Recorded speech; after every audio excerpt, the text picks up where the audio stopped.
मोर समस्त ख्रीष्टीय परिवार को प्रेज द लॉर्ड।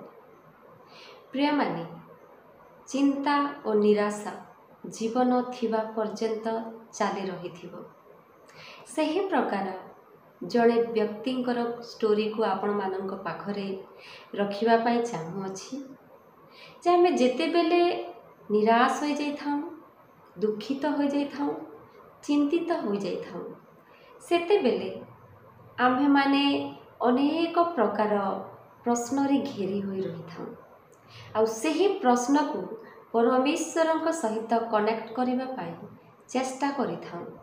परमेश्वर को मध्य अनेक प्रकार प्रश्न मध्य करिथां बेले बेले। तो सही प्रकार जड़े मनुष्य बा जड़े व्यक्ति तांकर निजी जीवनर बा पर्सनाल कथा को लेकिन तांकर शत्रु मानक सहित अनेक प्रकार कथा हैला आ से बहुत दुखी हो गले जे परमेश्वर मो जीवन रे काहेकि एही प्रकार दुख आसुछि, काहेकि एही प्रकार निंदा ताड़ना आसुछि, मते काहेकि मोहर शत्रु माने घेरु अछंती, मते काहेकि लज्जा अपमान देबा पाई चेष्टा करूछंती। मु एते प्रार्थना करूछि, मु तुमको एते डाकू अछि, मु प्रत्येक दिन प्रार्थना करे प्रभु तुमे मो सहित काहेकि कथा हो ना हो, काहेकि मो पाखरे तुमर शब्द सुना जाऊ ना हो, तुमे काहेकि मो प्रार्थनार उत्तर देउ ना हो। से प्रत्येक दिन एही प्रकारे परमेश्वरଙ୍କ पाखकु जाई प्रार्थना करुथिला।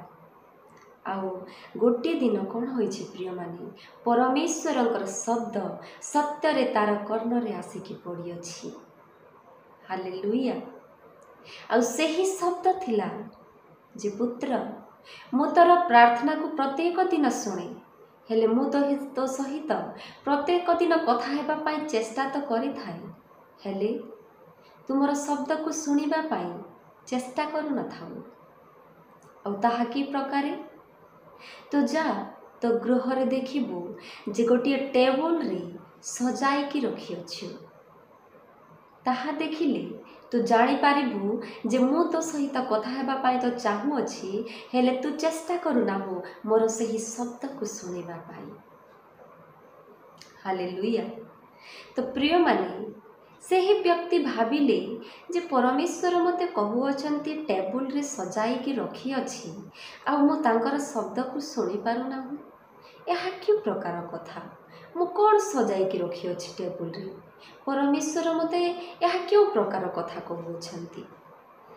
तापरे परमेश्वर कहिले तमे जाओ तुम गृह को आ तुमर टेबल रे जहाँ सजाई की रखी अछ सेही जिनिस को प्रथमे देख, तापरे तुमको प्रत्येक प्रश्नर उत्तर ऑटोमेटिकली मिली जीव।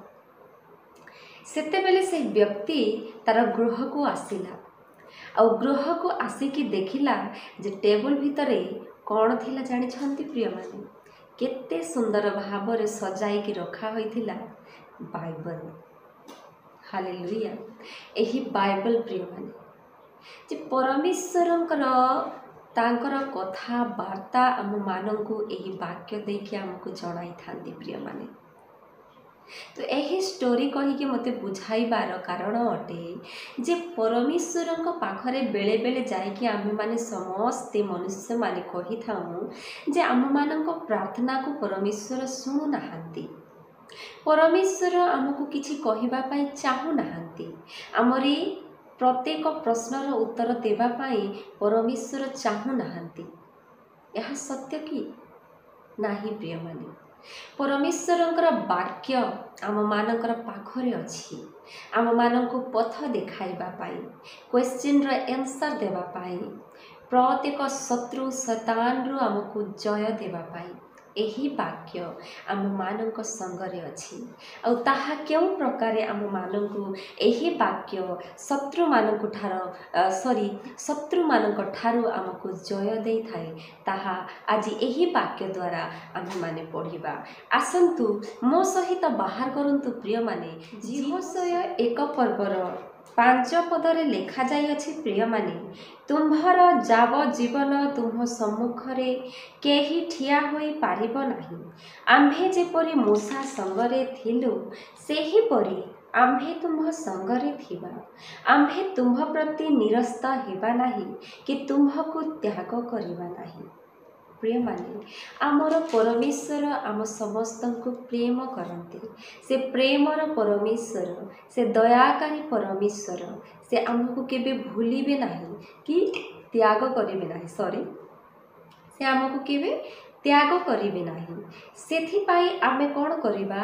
ପରମେଶ୍ୱରଙ୍କ ଆଡ଼କୁ ସଦା ସର୍ବଦା ଧ୍ୟାନ କରିବା, ବିଶ୍ୱାସ ରଖିବା, ଭରସା ରଖିବା। ଶତ୍ରୁ ଆମ୍ଭମାନଙ୍କୁ ଟାର୍ଗେଟ୍ କରିଥାନ୍ତି, କେଉଁ ପ୍ରକାରେ ଲଜ୍ଜିତ କରିବୁ, କେଉଁ ପ୍ରକାରେ ତଳରେ ପକାଇବୁ। ହେଲେ ଆମ୍ଭମାନଙ୍କ ପରମେଶ୍ୱର କହୁଅଛନ୍ତି ଯେ ଆମ୍ଭେ ତୁମକୁ କେବେ ତ୍ୟାଗ କରିବା ନାହିଁ, ଆମ୍ଭେ ତୁମକୁ କେବେ ଲଜ୍ଜିତ କରିବା ନାହିଁ, ଆମ୍ଭେ ତୁମକୁ କେବେ ତ୍ୟାଗିବା ନାହିଁ ବୋଲିକି କହିଅଛନ୍ତି ପ୍ରିୟମାନେ। ଆଉ ତାର ତଳରେ ଆହୁରି ଆମେ ବାକ୍ୟ ଦେଖିବା ଯେ 6 ପଦରେ ଲେଖାଯାଇଅଛି, ସେହି 1 ପର୍ବର 6 ପଦରେ ଯେ ତୁମ୍ଭେ ବଳବାନ ଓ ସାହସିକ ହୁଅ, କାରଣ ଏମାନଙ୍କ ପୂର୍ବପୁରୁଷଗଣ ନିକଟରେ ଯେଉଁ ଦେଶ ଦେବାକୁ ଆମ୍ଭେ ଶପଥ କରିଅଛୁଁ, ତାହା ତୁମ୍ଭେ ଏମାନଙ୍କୁ ଅଧିକାର କରାଇବ। ତାପରେ ପ୍ରିୟମାନେ, ଆମେ ଆଉ ଗୋଟିଏ ସୁନ୍ଦର ବାକ୍ୟ ଦେଖିବା। ତାର ତଳରେ ଲେଖାଯାଇଅଛି ଯେ ସେହି ଯେହୋଶୁଆ 1 ପର୍ବର 9 ପଦ ଆପଣ ଯଦି ଦେଖିବେ, ତାହେଲେ ପରମେଶ୍ୱର ଆମମାନଙ୍କୁ କହୁଅଛନ୍ତି, ଆମ୍ଭେ କି ତୁମ୍ଭକୁ ଆଜ୍ଞା ଦେଇନାହୁଁ, ବଳବାନ ହୁଅ ଓ ସାହସିକ ହୁଅ। ଆମ୍ଭେ କି ତୁମ୍ଭକୁ ଆଜ୍ଞା ଦେଇନାହୁଁ ଯେ ତୁମେ ବଳବାନ ହୁଅ, ତତ୍ ସହିତ ସାହସିକ ମଧ୍ୟ ହୁଅ, ତ୍ରାସଯୁକ୍ତ ହୁଅ ନାହିଁ। ତାର ମାନେ ହେଲା ପ୍ରିୟମାନେ, ଭୟଭୀତ ହୁଅ ନାହିଁ। କାହିଁକି ଭୟଭୀତ ହେଉଅଛ? ତାପରେ ଲେଖାଯାଇଅଛି କି ହତାଶ ହୁଅ ନାହିଁ, ହତାଶ ହୁଅ ନାହିଁ, ଦୁଃଖିତ ହୁଅ ନାହିଁ, ନିରାଶ ହୁଅ ନାହିଁ, ଭୟ କର ନାହିଁ। ହାଲେଲୁୟା। ତ ଏହି ପ୍ରକାରେ ଆମ୍ଭମାନଙ୍କ ସମ୍ମୁଖରେ ପରମେଶ୍ୱରଙ୍କର ବାକ୍ୟ ଅଛି, ଆଉ ଆମ୍ଭମାନଙ୍କୁ କହୁଅଛି। ଆଉ ଲେଖାଯାଇଅଛି, କାରଣ ତୁମ୍ଭେ ଯେଉଁଆଡ଼େ ଯିବ, ସଦାପ୍ରଭୁ ତୁମ୍ଭ ପରମେଶ୍ୱର ତୁମ୍ଭର କ'ଣ ହେବେ? ସଙ୍ଗୀ ହେବେ। ପ୍ରିୟମାନେ, ଆପଣ ଯେଉଁଆଡ଼େ ମଧ୍ୟ ଯିବେ, ସେହି ପଥରେ ଆପଣଙ୍କର ସଙ୍ଗୀ କିଏ ହେବେ ଜାଣିଛନ୍ତି? ପରମେଶ୍ୱର, ସ୍ୱୟଂ ପରମେଶ୍ୱର ଆପଣଙ୍କର ସଙ୍ଗୀ ହେବେ। କାହିଁକି ଆପଣ ଭୟ କରୁଛନ୍ତି?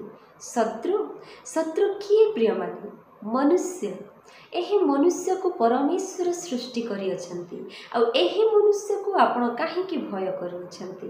ଆପଣ କି ଜାଣିନାହାନ୍ତି ଯେ ପରମେଶ୍ୱର ଯିଏକି ସର୍ବଶକ୍ତିମାନ, ଯିଏକି ଆପଣଙ୍କର ବଳ, ଆପଣଙ୍କର ଶକ୍ତି, ଆପଣଙ୍କର ସାମର୍ଥ୍ୟ ଅଟନ୍ତି, ସେ ଆପଣଙ୍କର ସଙ୍ଗରେ ଅଛନ୍ତି। ଯଦି ପରମେଶ୍ୱର ଆପଣଙ୍କର ସଙ୍ଗରେ ଅଛନ୍ତି, ତାହେଲେ ମନୁଷ୍ୟ ଆପଣଙ୍କର କିଛି କରିପାରିବ ନାହିଁ। ପ୍ରିୟମାନେ, ଆପଣଙ୍କର ବିଶ୍ୱାସ ସେହି ପ୍ରକାରର ହେବା ଉଚିତ। ହାଲେଲୁୟା। ଆପଣମାନେ କି ଜାଣିନାହାନ୍ତି ଯେହୋଶୁଆଙ୍କ ବିଷୟରେ? ଯେତେବେଳେ ମୋଶାଙ୍କ ଜୀବନରେ ପରମେଶ୍ୱର ଆସିଲେ, ସେହି ଷ୍ଟୋରି ଆପଣମାନେ ଜାଣିଛନ୍ତି। ହେଲେ ହୋଇପାରେ ବହୁତ କମ୍ ଲୋକ ଯେହୋଶୁଆଙ୍କ ବିଷୟରେ ଜାଣନ୍ତି। ହେଲେ ପରମେଶ୍ୱରଙ୍କର ବହୁତ ବିଶ୍ୱସ୍ତ ଦାସ ମଧ୍ୟ ଥିଲେ। ଦାସମାନଙ୍କ ମଧ୍ୟରୁ ଜଣେ ଥିଲେ ଯେହୋଶୁଆ। ହାଲେଲୁୟା। ଆଉ ଯେହୋଶୁଆ ଯେତେବେଳେ ମୋଶାଙ୍କର ମୃତ୍ୟୁ ହୋଇଯାଇଅଛି, ସେତେବେଳେ ପରମେଶ୍ୱର ଯେହୋଶୁଆକୁ ମନୋନୀତ କରିଥିଲେ ଯେ 1,00,000 ଲୋକଙ୍କ ମଧ୍ୟରେ ସେହି ଯେହୋଶୁଆଙ୍କୁ ଲିଡର କରିଥିଲେ ଯେ ଏମାନଙ୍କର ପଥର ଚାଳକ ତୁମେ ହେବ ବୋଲିକି। ହାଲେଲୁୟା। ତ ପ୍ରିୟମାନେ, ସେ ଯେ ଭୟ କଲା ନାହିଁ, ସେହି ଲକ୍ଷ ଲୋକଙ୍କ ମଧ୍ୟରେ ସେ ଜଣେ ଲିଡର ହେଇକି ସେହି ଲୋକଙ୍କୁ ପଥ ଦେଖାଇଲା। ତ ଆପଣ ପରମେଶ୍ୱରଙ୍କର ଦାସ ଅଟନ୍ତି, ପ୍ରେମିକ ଅଟନ୍ତି, ବନ୍ଧୁ ଅଟନ୍ତି, ପୁତ୍ର ଅଟନ୍ତି। ଆପଣଙ୍କୁ ପରମେଶ୍ୱର ଦୟା କରନ୍ତି, ପ୍ରେମ କରନ୍ତି, ଆପଣଙ୍କୁ ସାହସିକ କରିଅଛନ୍ତି, ବଳବାନ କରିଅଛନ୍ତି, ନିର୍ଭୟ କରିଅଛନ୍ତି। ତାହେଲେ କାହିଁକି ଭୟ କରୁଅଛନ୍ତି ଏହି ଛାର ମନୁଷ୍ୟକୁ? ଆପଣ ଗୋଟିଏ ଥର କହିଦିଅନ୍ତୁ ପରମେଶ୍ୱରଙ୍କ ପାଖରେ ଯେ ପରମେଶ୍ୱର ମୋତେ ଶତ୍ରୁ ଲଜ୍ଜିତ କରିବା ପାଇଁ ଚାହୁଁଅଛନ୍ତି। ଗୋଟିଏ ବାକ୍ୟରେ ଲେଖାଯାଇଅଛି ପ୍ରିୟମାନେ ଯେ ଯେଉଁ ଲୋକ ପରମେଶ୍ୱରଙ୍କର ଲୋକମାନଙ୍କୁ ପରିଶାନ କରିବା ପାଇଁ ବା ଯେଉଁ ଲୋକ ପରମେଶ୍ୱରଙ୍କର ଦାସ ଦାସୀଙ୍କୁ ଅପମାନ ବା ଲଜ୍ଜିତ କରିବା ପାଇଁ ପ୍ଲାନିଂ କରିଥାଏ ଆଉ ଗड्ढा ଖୋଲିଥାଏ, ସେହି ଗड्ढାରେ ସେହି ଲୋକମାନେ ପଡ଼ିଥାନ୍ତି ବୋଲିକି ଲେଖାଯାଇଅଛି ପ୍ରିୟମାନେ। ମୁଁ ସେହି ବାକ୍ୟ ଭୁଲି ଯାଇଅଛି କେଉଁ ପାଖରେ ଲେଖାଯାଇଅଛି ବୋଲି, ହେଲେ ନିଶ୍ଚିତ ଭାବରେ ବାକ୍ୟରେ ଲେଖାଯାଇଅଛି। ହାଲେଲୁୟା। ତ ପ୍ରିୟମାନେ ଆପଣମାନେ ଭୟ କରନ୍ତୁ ନାହିଁ। କାହିଁକି ଭୟ କରିବେ? ପରମେଶ୍ୱର ଆପଣଙ୍କର ବଳ, ଆପଣଙ୍କର ଶକ୍ତି, ଆପଣଙ୍କର ସାମର୍ଥ୍ୟ ଅଟନ୍ତି। ହାଲେଲୁୟା। ଆପଣ ଗୋଟିଏ ଷ୍ଟୋରି ପଢ଼ିଛନ୍ତି ବାଇବଲରେ। ସେହି ଷ୍ଟୋରିରେ ଲେଖାଯାଇଅଛି ଯେ ଜଣେ ରାଜା ଥିଲେ, ବହୁତ କ୍ରୋଧିତ ରାଜା ଥିଲେ, ଆଉ ଜଣେ ବିଧବା ଥିଲେ। ଆଉ ସେହି ବିଧବା ପ୍ରତ୍ୟେକ ଦିନ ରାଜାଙ୍କ ପାଖକୁ ଆସିକି ମୋର ନ୍ୟାୟ କରିଦିଅ ବୋଲିକି ସେ ଅନୁରୋଧ କରୁଥିଲା।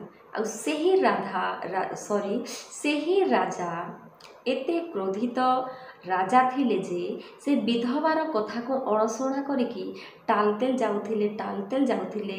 ଗୋଟିଏ ସପ୍ତାହ, 2 ସପ୍ତାହ, 3 ସପ୍ତାହ ଏହି ପ୍ରକାରେ। ହେଲେ ସେହି ବିଧବା ରାଜାଙ୍କ ପାଖକୁ ଆସିବା ଆଉ ନ୍ୟାୟ ମାଗିବା କେବେ ଛାଡ଼ି ନଥିଲା ପ୍ରିୟମାନେ। ଆଉ ଗୋଟିଏ ଦିନ କ'ଣ ହେଲା ଜାଣିଛନ୍ତି?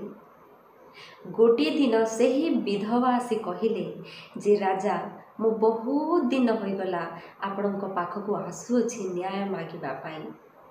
ଆଉ ରାଜା ମଧ୍ୟ ଦେଖିକି କହିଲେ ଯେ ଏ ବିଧବାଟା ଆଉ ମାନିବ ନାହିଁ। ପ୍ରତ୍ୟେକ ଦିନ ଆସିକି ଏ ମୋତେ ଡିଷ୍ଟର୍ବ କରୁଅଛି ବା କଷ୍ଟ ଦେଉଅଛି ବା ରାଗ ଦେଉଅଛି। ଏହି ପ୍ରକାର ଅନେକ ପ୍ରକାର ଶବ୍ଦ ସେ ଭାବିଥିବେ ବା ରାଗ କରି ମଧ୍ୟ ଥିବେ। ଆଉ ଏହି ପ୍ରକାରେ ସେ ନିଜେ ଭାବିଲେ ଯେ ଚାଲ ଆଜି ମୁଁ ତୋର ନ୍ୟାୟ କରିକି ହିଁ ଛାଡ଼ିବି। ଆଜି ମୁଁ ତୋର ନ୍ୟାୟ କରିଦେବି। କାହିଁକି ସେ ସେମିତି କହିଲେ? କାରଣ ବାରମ୍ବାର ସେ ବିଧବା ସେହି ରାଜାଙ୍କ ପାଖକୁ ଯିବା ହେତୁରୁ ସେହି ରାଜା ମଧ୍ୟ କ'ଣ କଲେ? ତାଙ୍କୁ ନ୍ୟାୟ କରିବାକୁ ହିଁ ପଡ଼ିଲା। କାରଣ ଆମେ ବାରମ୍ବାର ପରମେଶ୍ୱରଙ୍କ ପାଖକୁ ଯାଇକି ପ୍ରାର୍ଥନା କରିବା, ନିଜର ପ୍ରୋବ୍ଲେମକୁ ଜଣାଇବା, ନିଜର ଚିନ୍ତାକୁ, ନିଜର ଦୁଃଖକୁ ପରମେଶ୍ୱରଙ୍କ ପାଖରେ ଯଦି ରଖିବା, ତାହେଲେ ପରମେଶ୍ୱର ମଧ୍ୟ ଆମର ପ୍ରାର୍ଥନା, ଆମର ସେହି ଦୁଃଖ, ଆମର କଷ୍ଟରେ ଧ୍ୟାନ ଦେବା ଆରମ୍ଭ କରିଦେବେ। ସେ ବାଧ୍ୟ ହୋଇଯିବେ ଆପଣଙ୍କର ପ୍ରାର୍ଥନାର ଉତ୍ତର ଦେବା ପାଇଁ, ଆପଣଙ୍କ ସହିତ କଥା ହେବା ପାଇଁ, ଆପଣଙ୍କୁ ଲଜ୍ଜିତ ଅପମାନରୁ ବଞ୍ଚାଇବା ପାଇଁ, ଆପଣଙ୍କୁ ଶତ୍ରୁଠାରୁ ଜୟ ପାଇବା ପାଇଁ ଆପଣଙ୍କୁ ଶକ୍ତି ଦେବେ, ସାମର୍ଥ୍ୟ ଦେବେ, ବଳ ଦେବେ। ହାଲେଲୁୟା। ସେଥିପାଇଁ ପ୍ରିୟମାନେ ଏହି ବାକ୍ୟ ଦ୍ୱାରା ଆପଣମାନଙ୍କର ଜୀବନରେ ଅନେକ ପ୍ରକାର ଯାହା ଚିନ୍ତା ଅଛି, ଦୁଃଖ ଅଛି, ଏହି ବାକ୍ୟ ଦ୍ୱାରା ଦୂର ହୋଇଯାଉ ବୋଲି ମୁଁ ପରମେଶ୍ୱରଙ୍କ ଠାରେ ପ୍ରାର୍ଥନା କରିବି। ଆଉ ଆପଣମାନେ ମଧ୍ୟ ବିଶ୍ୱାସ କରନ୍ତୁ, ଭରସା କରନ୍ତୁ। ଆମ୍ଭ ପରମେଶ୍ୱର ସମସ୍ତଙ୍କୁ ପ୍ରେମ କରନ୍ତି, ସମସ୍ତଙ୍କୁ ଭଲ ପାଆନ୍ତି, ସମସ୍ତଙ୍କୁ ଦୟା କରିଥାନ୍ତି। ସେ ସଦାସର୍ବଦା ନିଜର ସନ୍ତାନମାନଙ୍କୁ ଆଗକୁ କଢ଼ାଇବା ପାଇଁ ସେ ଇଚ୍ଛା କରିଥାନ୍ତି। ଏହି ବାକ୍ୟ ଦ୍ୱାରା ସମସ୍ତଙ୍କୁ ଆଶୀର୍ବାଦ ଓ ଅନୁଗ୍ରହ ପ୍ରାପ୍ତ ହେଉ। ଆମେନ୍।